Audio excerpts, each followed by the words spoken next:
Hello and welcome to Issues and Insights. My name is Alina Chesser and I'll be your host.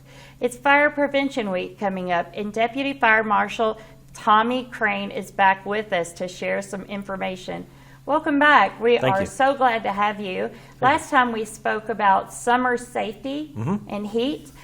Today we're going to be talking about smoke alarms and making them work for you. So can you tell us a little bit about Fire Prevention Week? Sure. So NFPA has been doing Fire Prevention Week for I think it's a little over a century, and basically it's on that week is the anniversary of the Great Chicago Fire that a lot of people know about. Actually, that during that time period there was actually a couple of large fires, but that one was the one that really brought a lot of attention because Chicago is a large city, even at that time. So the Chicago Fire lasted for several days. It was October 8th through the 10th of 1871, and it was a very devastating fire. Killed approximately 300 people, destroyed about 3.3 square miles of the city, and which included over 17,000 structures, and so about 100,000 residents were homeless, and of course a lot of people were out of work at the time. But it brought to light a lot of issues in the fire service and fire prevention and things that had kind of building codes, things like that had been overlooked through the years. And so this, every year the Fire Prevention Week has a theme, so we try to focus on particular items. Of course, we do fire prevention like we did, prior to summer. We do fire prevention year long, but it gives us a time to focus on certain items. So this year the theme is smoke alarms, make them work for you. And this year it's October 6th through the 12th is Fire Prevention Week. But we use the whole month we'll go to the elementary schools in our area and we'll talk to the kids. It's pretty cool. We spend a day hanging out with the kids and letting them see the fire truck. We dress up in our gear and kind of explain it to them, especially for the younger ones, to make them aware of that we're there to help them. And then we have a couple different things that we do. If they're really small kids, we have some safety videos that are short and animated, and to kind of go over some things with them. And then for the older kids, we actually have a inflatable safety house that we usually put it up in the gym. And basically, it's a big house. And they can practice crawling through and staying low and checking the doors and things like that. I actually got to do that when I was in elementary school, but they actually had a trailer that they bought on a semi when we'd go in, and I thought it was a really good learning tool. We looked at those, but they are kind of pricey. Yeah. And actually, after having used both of them, we've used both. This one is kind of nice because it's not weather dependent. We can set it up outside if the weather is nice, or we can very easily, if we've got a nice large gym. All the schools have gyms that are tall enough, and so we can set it up in there, and that way it doesn't matter what the weather is, and we can have the kids go in. So how many smoke alarms should a person typically have in their house? Well, it's a good question. It really goes by the size of the house. Number one, we always tell people, to make sure that they have one in each of their bedrooms, where somebody's sleeping. Now, and we say where somebody's sleeping because some people may use a second bedroom as an office or something. But wherever somebody's sleeping, there should be one in there. There should be one, in the area going to that, say the hallway that's leading up to those bedrooms, and or at least outside the door. So even if your bedrooms are kind of spread out, have one outside the door as well. And the reason for that is we also recommend people to sleep with their doors closed, because what that does is, kind of a side note, that helps to keep the smoke and the heat from getting in the room with you, and because if the fire is in another location of the house and it's spread before you have a chance to get out of your room could be your safe place until the fire department gets there. So that's why it's important to make sure to have one outside of the sleeping locations as well. one on each of your levels. So if you've got a basement, and if it's a large basement, maybe a couple of them. Maybe if you have your washer and dryer over in this far corner, maybe you have one closer that way. And then if you have your, then one closer to your stairs, because the smoke's going to gravitate to that higher location, kind of like a chimney. So it's going to go to where it's higher. So that's things to consider as well. Same way if you've got, upstairs, downstairs. And where if you have a kitchen, right? Well, the kitchen's kind of a tricky one. Because the main thing for smoke alarms is there to alert you primarily when you're asleep. Okay. Or if it's in an area of the house where you're not, like say in the basement where you're not down there all the time. But the kitchen, you want to make sure you try to keep it at least about 10 feet away from the stove. So it don't set off every time you cook. Yep. So you got that. And then also we tell you, like if you do put it in, say, your hallway close to your bedrooms, try not to put it like right in front of your bathroom, like the hall bathroom. And the reason for that is we do have periodic alarms where a shower, the steam from a shower can actually set the detector off. That's a hot shower then, isn't it? It is, but we do get those activations a lot because of that. Some options, though, is there are different types of smoke alarms. So the two main types are photoelectric and ionization. The ionization are the most common, and they're a little less expensive, but they are also the ones that will grease fires, and then the steam will set them off. So that they're a little more, they respond to those a little faster. So, but there's also the photoelectric, which they're good for. They're good to place closer to the kitchen because they don't go off as easily with that kind of smoke. So if you can have a couple, you can actually buy them now where it has both. So there are a lot of options. Sometimes the price can be a factor, and we understand that. But yeah, so having something in there is better, than having nothing. But yes, definitely, keep it. Don't put it too close to your stove where you're cooking and everything. They do have, most of them now, even if they're ionization, they do have a hush button, and what you can do is you can push that, and that gives you usually about 5 minutes. You can clear the smoke out, open some windows, and I probably need to do that. So it is a good feature, and like I said, it'll basically kind of reset it, give you time to clear the air, and then that way it can activate again if it needs to. So what about batteries? We all know that the fire alarms take batteries, some of them, and I know we've all heard that beep, beep. So how often should we change the batteries in our smoke alarm? Should we wait until it starts that beeping to warn us, or is there a set amount of time? It's better to be kind of proactive instead of waiting till you do hear that. And the chirp is there to let you know that that it is time to change that battery. What we've also got now is we have lithium powered smoke alarms. So a lot of the smoke alarms that we put in for people that we have through donations, we will put those in, and they have a lithium battery that will last 10 years. Oh. So basically the life of the alarm. So once you put the base up and you click it into the base, it actually starts the countdown, and they're supposed to last 10 years. And every once in a while we'll have one that doesn't last that long, but most of them have we put them in and they've been lasting for that. But so you have that where you don't have to change the battery. So that's an option. The other thing is we tell people on the ones where you do have to change a battery, typically it's a 9-volt, change those, like maybe the fall or spring when you change your time. We tell if you move forward or back, change your batteries then. And I always recommend to try to make sure you get good batteries. Batteries are like anything else. You can get some cheaper ones, but spend an extra $1 or $2 to get a good battery that's going to last. Because we have had cases where people have gotten less expensive batteries just because I need one, and they wind up having to replace it pretty quick. Yeah. So make sure like I said, that's one of those cases where spend a little bit more. It could save your life. Right. So.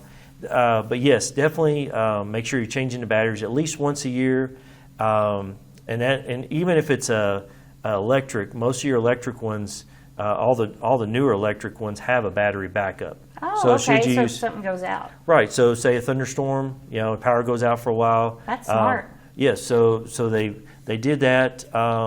They made them electric for a couple different reasons. Number one, because people weren't changing their batteries. But also number two is with electric is, especially with a newer home when you're wiring it up, you actually interconnect those smoke alarms.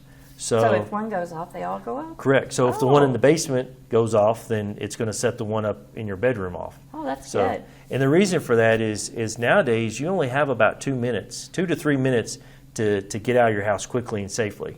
Ooh.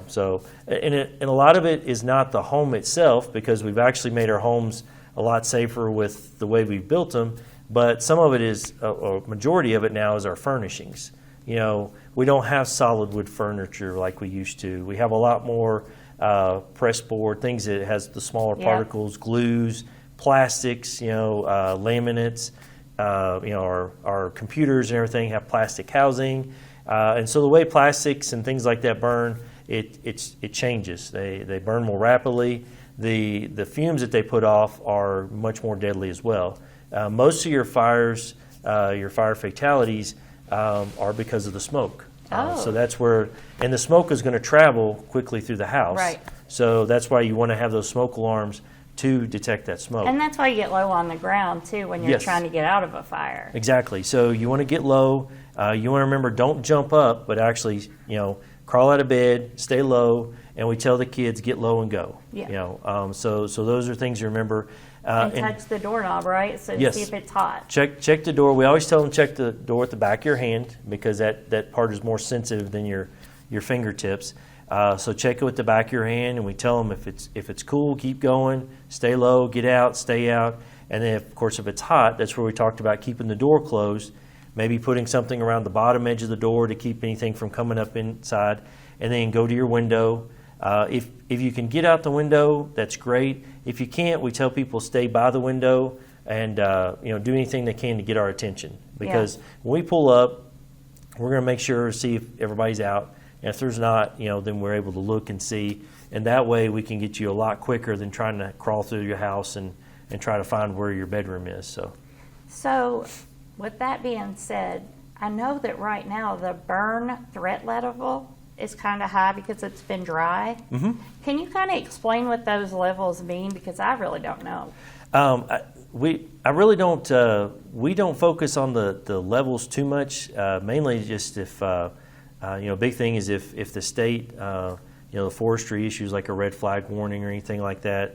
But we do kind of like watch it and like we haven't been issuing burn permits in the city for probably a couple months now. Every once in a while if we've had a good rain, but when the grass is really dry like that and it's just not safe to burn. If somebody has a burn pit, usually it's surrounded and everything. Yeah. But we ask people to exercise caution. We advise you not to if it's real dry, just because the sparks could get away. Right.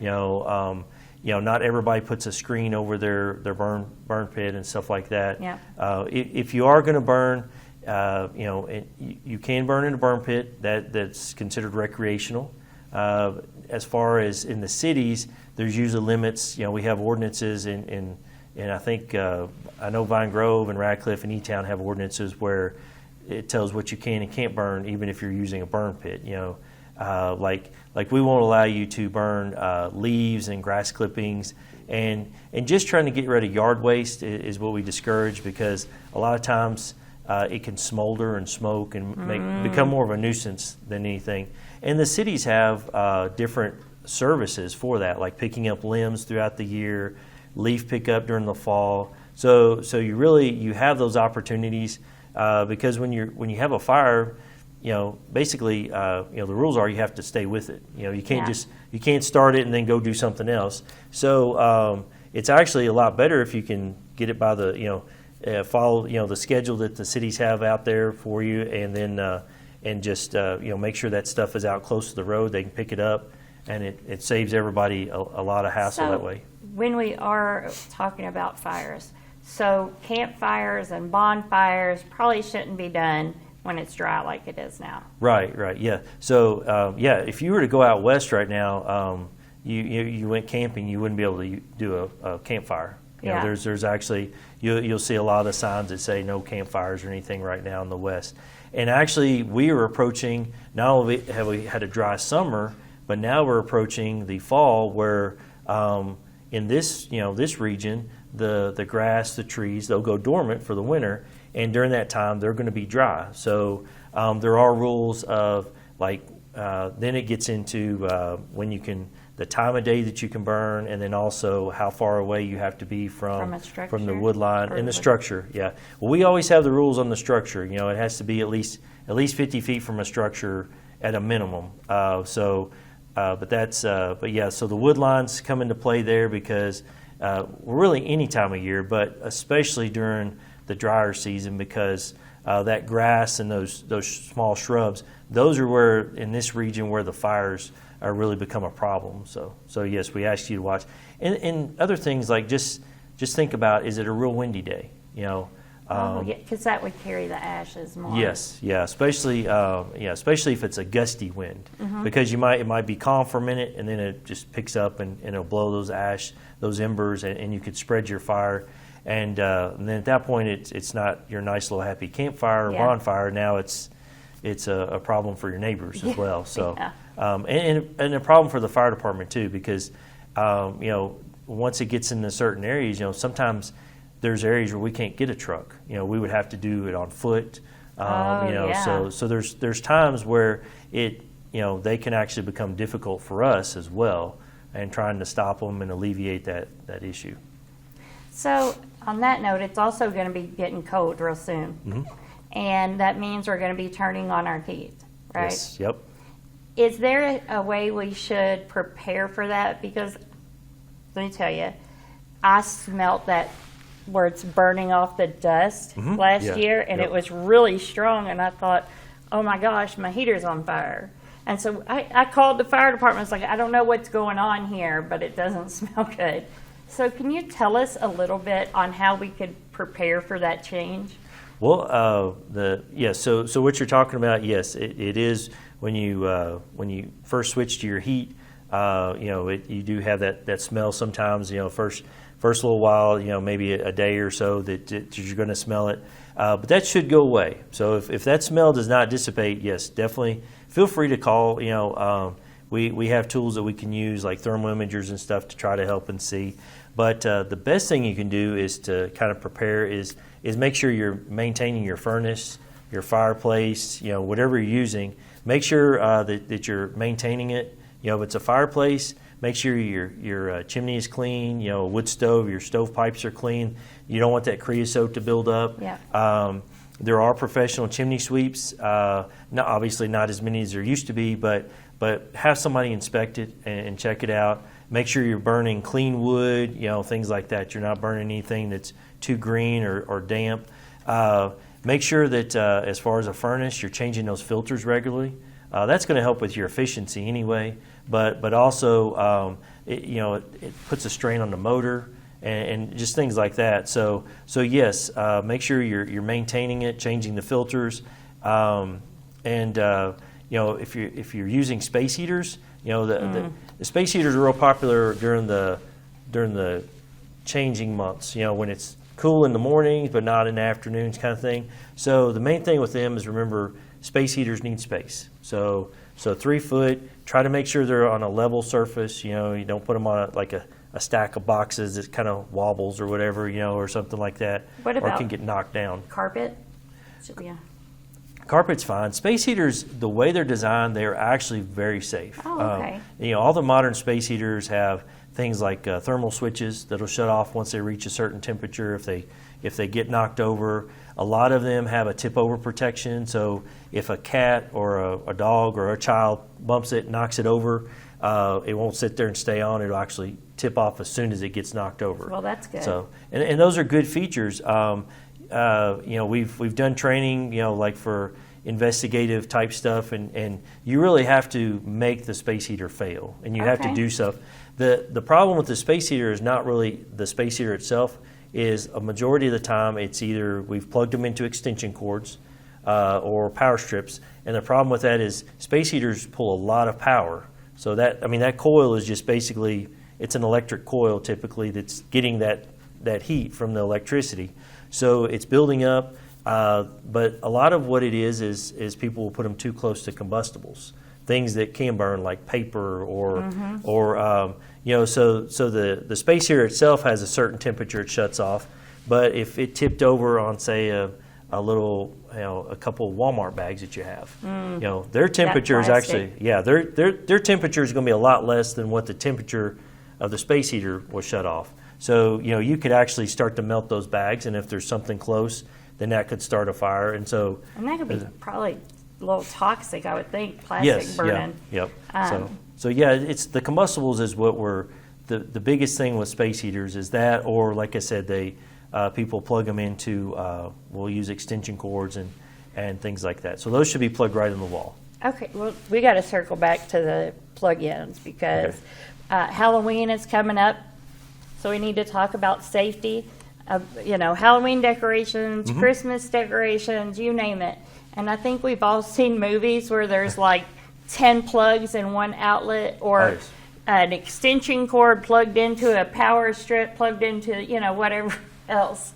So we do need to talk about that. If we're decorating for Halloween and we have those big inflatables and stuff like that, tell us how we should use those power strips and extension cords so that we don't have a fire.